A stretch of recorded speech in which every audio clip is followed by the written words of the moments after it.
Hello viewers. Welcome to Seek Wisdom. Today we are presenting you the summary of the book, Think Like a Monk, written by Jay Shetty, a best-selling British author and a former monk. This book is a complete package on how to build your power, shifting your focus, developing new habits with practical tips. Let's get started. Let's start with the question as why should we think like monks? Whenever we want to learn something, we go to the experts in that field. So, if you want to train your mind to find peace, calm, and purpose, monks are the experts. Monks can withstand temptations, refrain from criticizing, deal with pain and anxiety, quiet the ego, and build lives that brim with purpose and meaning. How could thinking like a monk help me here in the modern world? Never before have so many people been so dissatisfied, or so preoccupied with chasing happiness. Our culture and media feed us images and concepts about who and what we should be, while holding up models of accomplishment and success. Fame, money, glamour, sex, in the end none of these things can satisfy us. Thinking like a monk posits another way of viewing and approaching life. A way of rebellion, detachment, rediscovery, purpose, focus, discipline, and service. The goal of monk thinking is a life free of ego, envy, lust, anxiety, anger, bitterness, baggage, basically true happiness. There are two types of mindsets: monk mindset and monkey mindset. Today we all struggle with overthinking, procrastination, and anxiety as a result of indulging the monkey mind. But we can elevate to the monk mindset by digging down to the root of what we want and creating actionable steps for growth.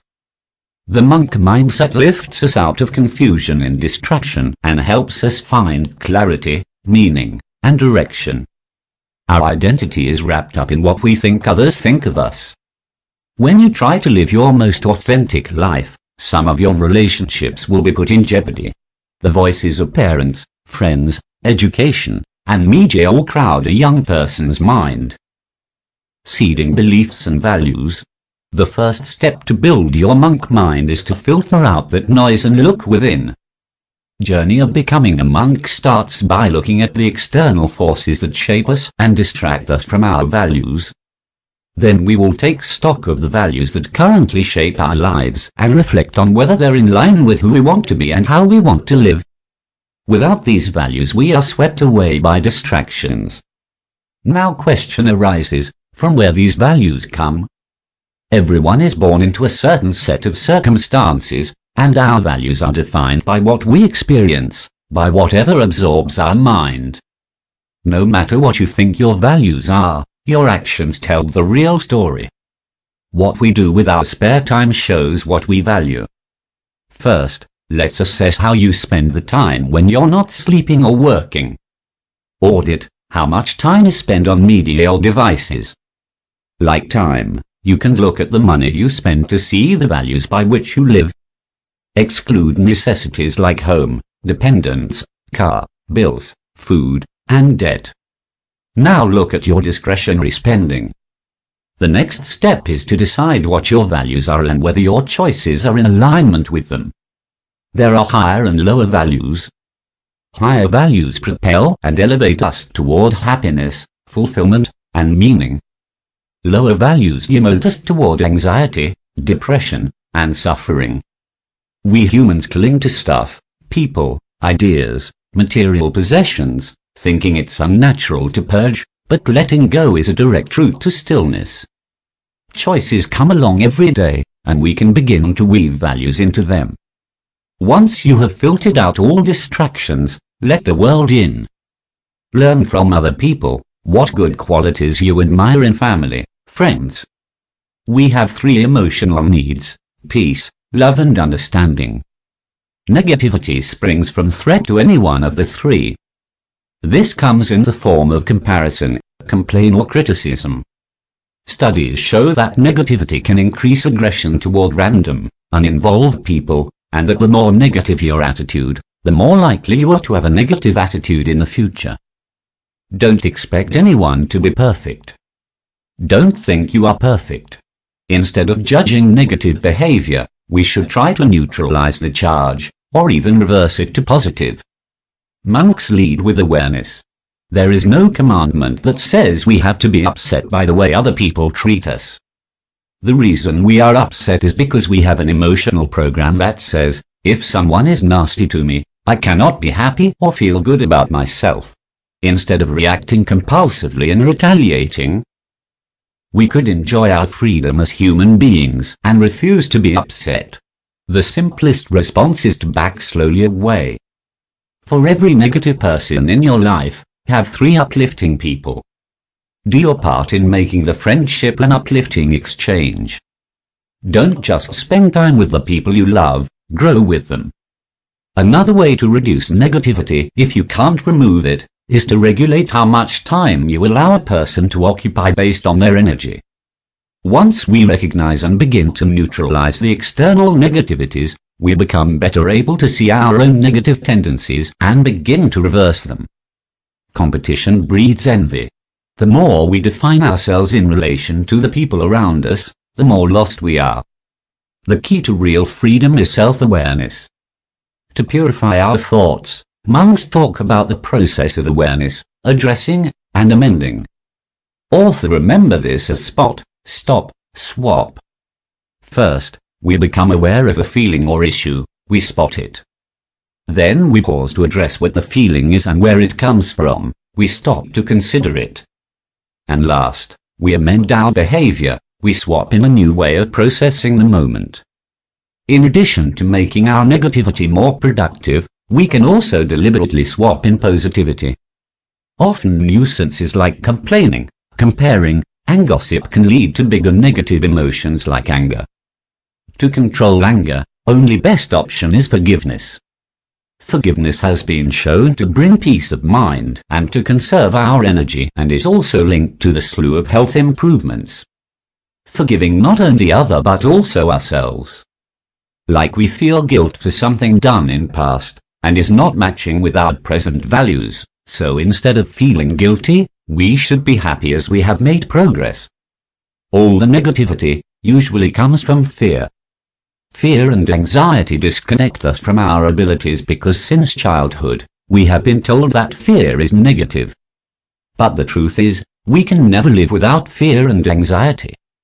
Fear is, actually, a warning sign.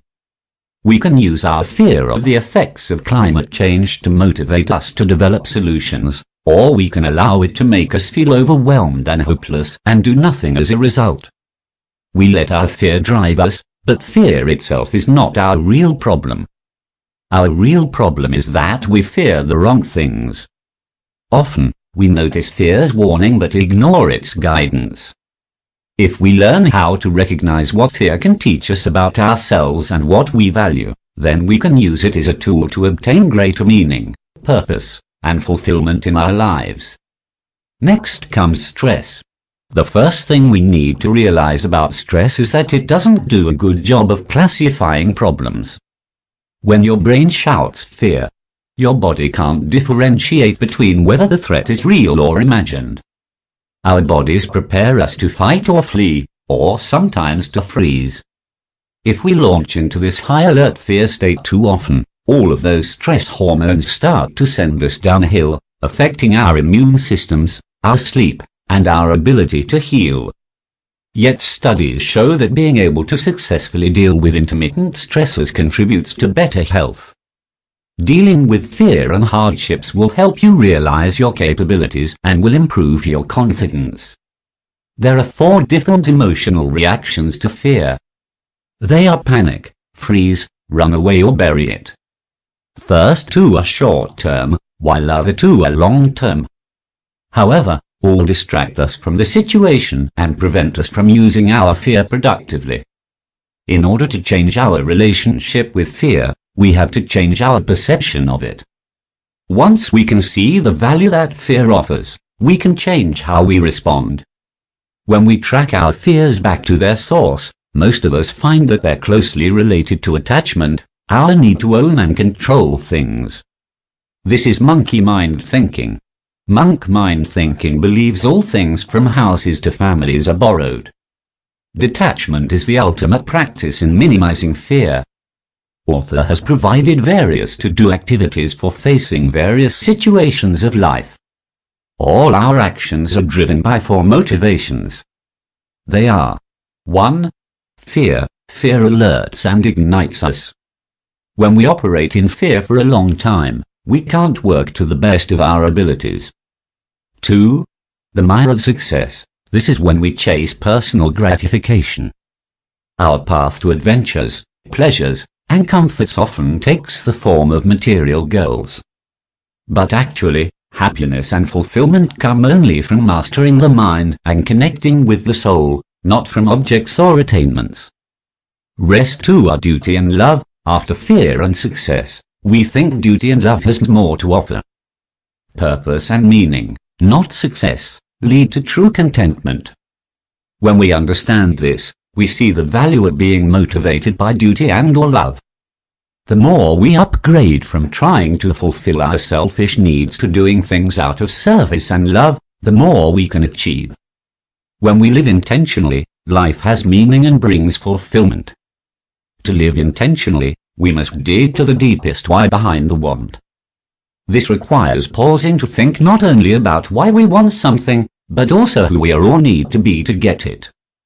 If you truly define yourself by your job, then what happens when you lose your job? If you define yourself as an athlete, then an injury ends your career, you don't know who you are. Instead, if we live intentionally, we sustain a sense of purpose and meaning that isn't tied to what we accomplish but who we are. The best way to research the work required to fulfill your intention is to look for role models. When people gain what they want but aren't happy at all, it's because they did it with the wrong intention. Time and again we see that if we're doing it for the external result, we won't be happy. With the right intention, to serve, we can feel meaning and purpose every day. Letting go opened our minds. Purpose of life is very important. When your natural talents and passions connect with what the universe needs and become your purpose, you are living in your dharma. When you spend your time and energy living in your dharma, you have the satisfaction of using your best abilities and doing something that matters to the world. Living in your dharma is a certain route to fulfillment. The magic formula for dharma is passion added to expertise and usefulness results in dharma. A monk is a traveler, but the journey is inward, bringing us ever closer to our most authentic, confident, powerful self. Your dharma is already with you. If we keep our minds open and curious, our dharmas announce themselves. Pay attention, cultivate self-awareness, feed your strengths, and you will find your way. And once you discover your dharma, pursue it. In order to unveil our dharma, we have to identify our passions, the activities we both love and are naturally inclined to do well. Here author divides the tasks we do in 4 quadrants. First quadrant consists of activities for which we possess the required skill, but we don't have passion. Second quadrant consists of activities for which we have the required skill as well as passion. This is the Vedic personality. Third quadrant consists of those activities for which we neither possess skills nor passion. Fourth quadrant activities are those for which we have passion, but no skill. So, we should work on activities in quadrant 1 to shift them to quadrant 2, by redesigning our tasks. This will improve job satisfaction. For activities of quadrant 4, we should look for time management. That time can be utilized in learning the required skills. For activities in quadrant 3, we should do whatever like outsourcing, to get out of this quadrant and should spend least time in this quadrant. Invest in your strengths and surround yourself with people who can fill in the gaps. Instead of listening to our minds, we must pay attention to how an idea or activity feels in our bodies. First, when you visualize yourself in a process, do you feel joy? Does the idea of it appeal to you? Then, when you actually do the activity, how does your body respond? Does it help you achieving state of flow? Once you have a sense of your dharma, It's up to you to set up your life so that you can live it. Next comes the daily routine. Our daily routines roots us. In this, first recommendation is to wake up early. The energy and mood of the morning carries through the day, so making life more meaningful begins there. When we wake up just before we have to go to work, then we do things in a hurry. When you start the morning with high pressure and high stress, you're programming your body to operate in that mode for the rest of the day. Waking up early leads to a more productive day. This extra time can be used for exercising, meditation, etc. Planning to wake up early starts in evening before, as you have to sleep on time in order to avoid any loss of sleep. To best utilize this time, limit the number of decisions you have to take in morning, like selection on what to wear. The emotion you fall asleep with at night is most likely the emotion you'll wake up with in the morning, so sleep with positive affirmations and gratitude. Always keep looking for something new in your daily routine. This will keep our brain from shifting towards autopilot and will help rewiring. The location also has energy associated with it, like working in quiet or loud place, relaxed or distracted. The more your personal spaces are devoted to single, clear purposes, the better they will serve you, not just in the fulfillment of your dharma, but in your mood and productivity. So, eating at the place of sleeping will bring its energies there and will make it difficult to sleep there, so, each place should be defined for a particular activity. Like, a workspace should be well lit, uncluttered, and functional, with art that inspires you. The point is to be aware about where you thrive, where you're at your best, and to figure out how to spend the most time in that place. With elevated awareness, we understand what has made us impatient, stressed, or drained, and develop guidelines for what living in our dharma, in the right environment, with the right energy, would look like. This should be the long-term goal. When we tailor our locations for specific purposes, we're better able to summon the right kind of energy and attention. The same is true for time. Location has energy. Time has memory. If you do something at the same time every day, it becomes easier and natural. Next essential component of being wholly present in that moment is single tasking. When we think we're multitasking, what's usually happening is that we're shifting rapidly among several different things. This fragmented attention actually erodes our ability to focus, so doing just one thing at a time without distraction becomes harder. Change happens with small steps and big priorities. Pick one thing to change, make it your number one priority, and see it through before you move on to the next. The mind is compared to a drunken monkey that's been bitten by a scorpion and haunted by a ghost. True growth requires understanding the mind. It is the filter, judge, and director of all our experiences. For him who has conquered the mind is the best of friends. But for one who has failed to do so, his very mind will be the greatest enemy. First step to understanding our mind is simply becoming aware of the different voices inside us. The senses are responsible for our desires and attachments, and they pull us in the direction of impulsivity, passion, and pleasure, destabilizing the mind.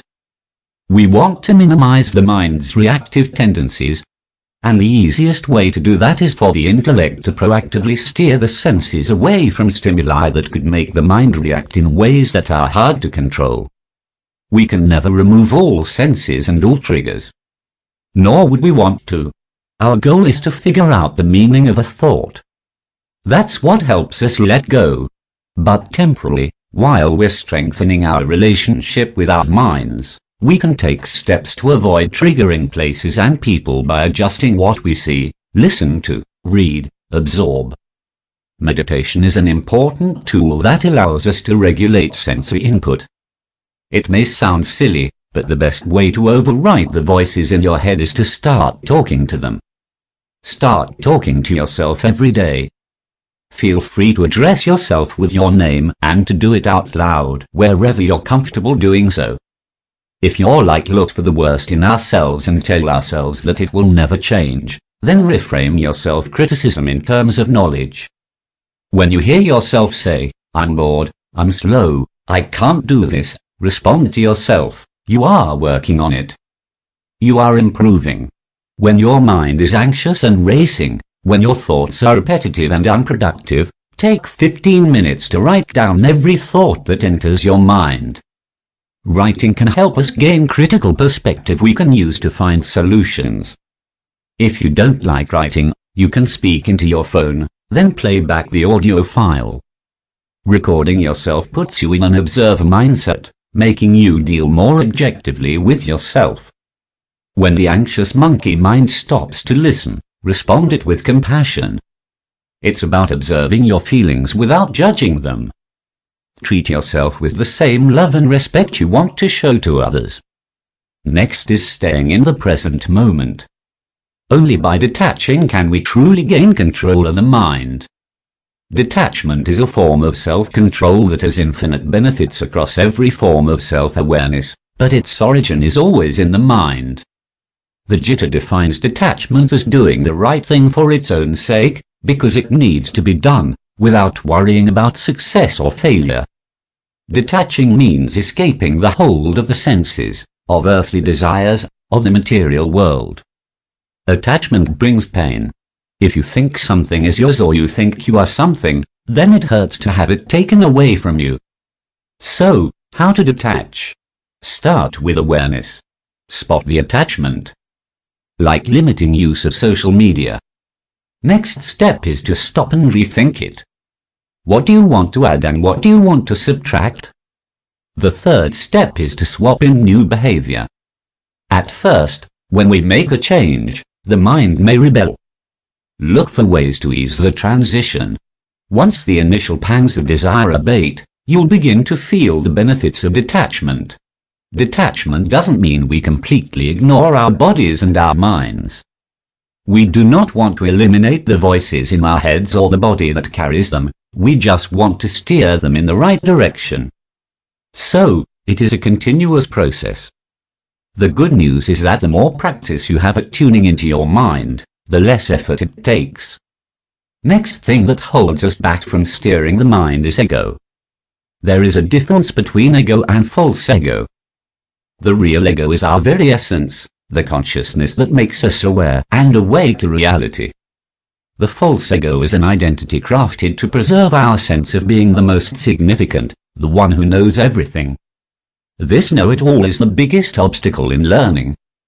An unchecked ego harms us. The ego doesn't want to be better. It wants to be seen as better. Vanity and ego go hand in hand. We put enormous effort into polishing the appearance of the self we present to the world. Ego isolates you. Don't live in a world where you start thinking you're so special that one person is worth your time and another isn't. If you inspire special treatment, it is because people appreciate you, but when you demand or feel entitled to it, you are looking for respect that you haven't earned. When our weaknesses are exposed, the ego that once told us we were brilliant and successful has no defense. The ego is two-faced. One moment it tells us we're great at everything, and the next moment it tells us we're the worst. Either way, we are blind to the reality of who we are. True humility is seeing what lies between the extremes and allows us to understand our weaknesses and want to improve. We can practice humility by doing simple tasks that didn't place anyone in the center of attention. The two things to remember are the bad we've done to others and the good others have done for us. The two things to forget are the good we've done for others and the bad others have done to us. Remembering your mistakes and forgetting your achievements restrains the ego and increases gratitude, a simple, effective recipe for humility. To quiet our ego, we need to detach from the reactions.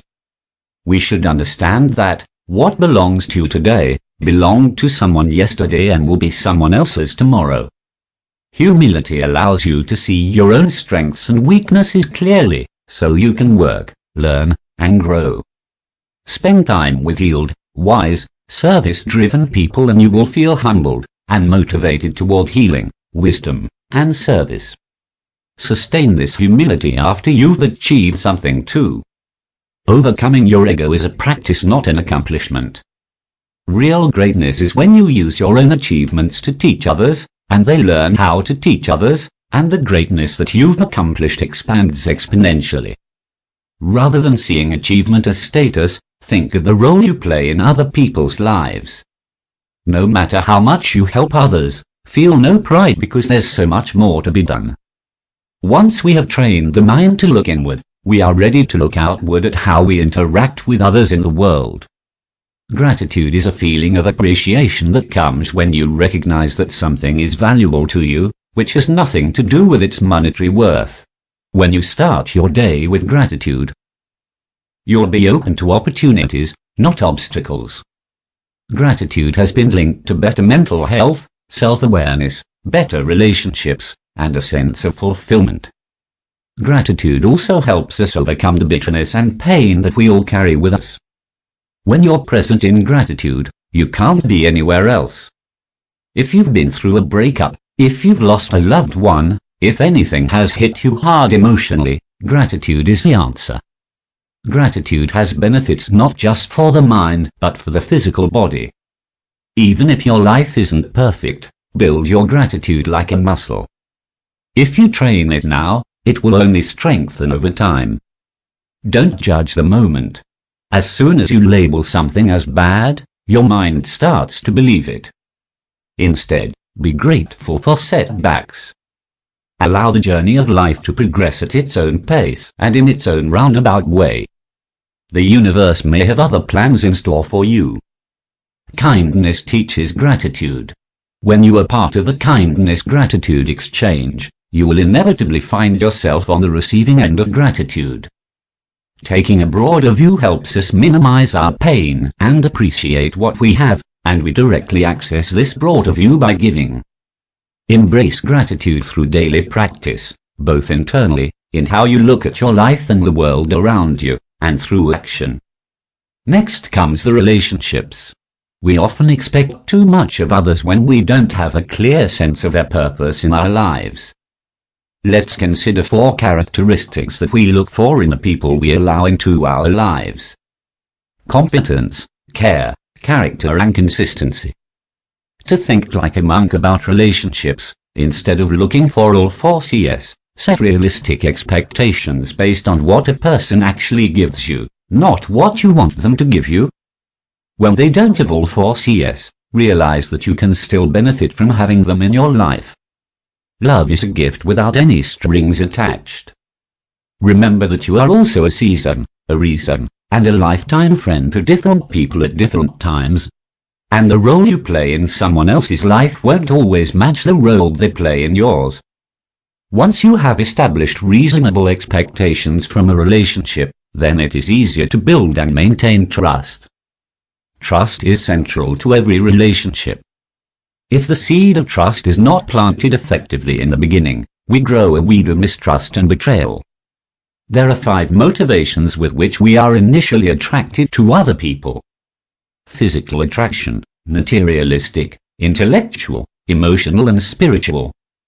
If we ask someone's reason of attraction to another person, they will respond some combination of the first 3 qualities: looks, success, and intellect. But those qualities alone don't correlate with long-term, fortifying relationships. As per monks, the last 2, emotional and spiritual, point to a more profound, lasting connection. They show your compatibility. Sometimes we find ourselves making the same mistake over and over again, attracting the same sort of incompatible partners or picking them in spite of ourselves. If this happens, it's a clue that we have work to do. You must find the strength to open the wounds, pull out the core of the pain that is holding you in your past, and make peace with them. Once you've unpacked your own bags and you've healed yourself, then you'll come to relationships ready to give. Keep the love alive by creating more new memories, by continuing to learn and grow together. Next comes overcoming heartbreak. In every relationship you have the opportunity to set the level of joy you expect and the level of pain you'll accept. Instead of reflecting on how romantic the relationship was before it crashed and burned, focus on the reality. Explore your emotions until you uncover the root of the pain and disruption. Use the reality of the breakup to set realistic expectations about what you deserve and need from a new relationship, and remember that yours can be different from the person you broke up with and/or the next person to come along. Instead of exploring your pain here, and what you might have to work on in yourself. If you expected one person to fulfill all of your needs, then of course there is a vacuum when they're gone. Now that you're single, use this time to build a community of people with shared interests whom you want to be in your life forever. Make yourself whole. You need to be someone who makes you happy. Don't rebound or revenge date. This only causes more hurt and regret that spread further. If you've lost yourself in the relationship, find yourself in the heartbreak. Next comes service. The most important lesson that the author learnt as a monk is that the highest purpose of life is to live in service of others. Selflessness is the surest route to inner peace and a meaningful life. If we look at and observe nature carefully, nature is always serving. So, the only way to be one with nature is to serve. We're all going to end up owning stuff. Seeing the purpose of life to be sense gratification leads to pain and dissatisfaction. Seeing it as service leads to fulfillment. Studies show that when we pursue compassionate goals, we're less likely to have symptoms of anxiety and depression than when we focus on improving or protecting our own status or reputation. Service connects us with others, amplifies gratitude, increases compassion and builds self-esteem.